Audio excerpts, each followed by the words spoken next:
The Trump presidency and the president making good today on a campaign promise to pull the U.S. from the Iran nuclear deal, despite opposition from our allies in Europe. CBS 4's Eliott Rodriguez is in the control room with the president's reasoning for leaving the deal behind. Eliott. Well, Rick, the president's own national security team has said Iran was complying with the agreement, but President Trump basically said this is a deal not worth the paper it's printed on.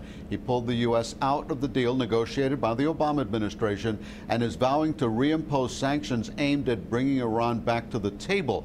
He used North Korea as an example of a country willing to sit down and negotiate one-on-one with the United States. The United States will withdraw from the Iran nuclear deal. The president made good on an early campaign promise, announcing he's tearing up the deal restricting Iran's nuclear program, laying out his reasons for walking away from the 2015 agreement the U.S. and other world powers brokered with Iran.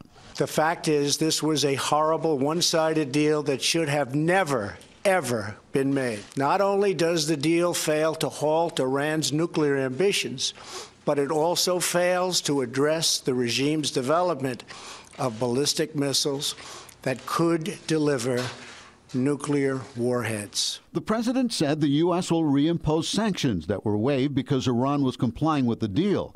Mr. Trump pointed to claims made by Israel that Iran had lied before signing the agreement and could revive its nuclear weapons program quickly. French President Emmanuel Macron and other world leaders have tried to persuade the U.S. to stay in the deal with recent trips to the White House. Former Secretary of State John Kerry, who led the U.S. effort to reach the agreement, said the world is safer with it.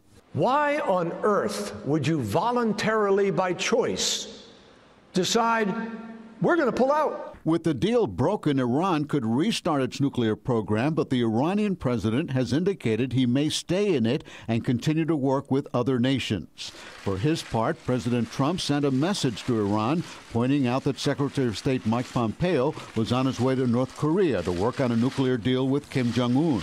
We think relationships are building with North Korea. We'll see how it all works out. Maybe it will, maybe it won't.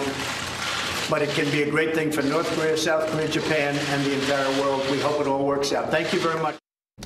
Well, this afternoon, former President Barack Obama called the decision to withdraw from the deal misguided. He said in a statement that walking away turns our back on America's closest allies and an agreement that our country's leading diplomats, scientists, and intelligence professionals negotiated. Critics say the president is undermining his own position as a negotiator by walking away from this deal, which was the most recent nuclear weapons treaty negotiated by the United States.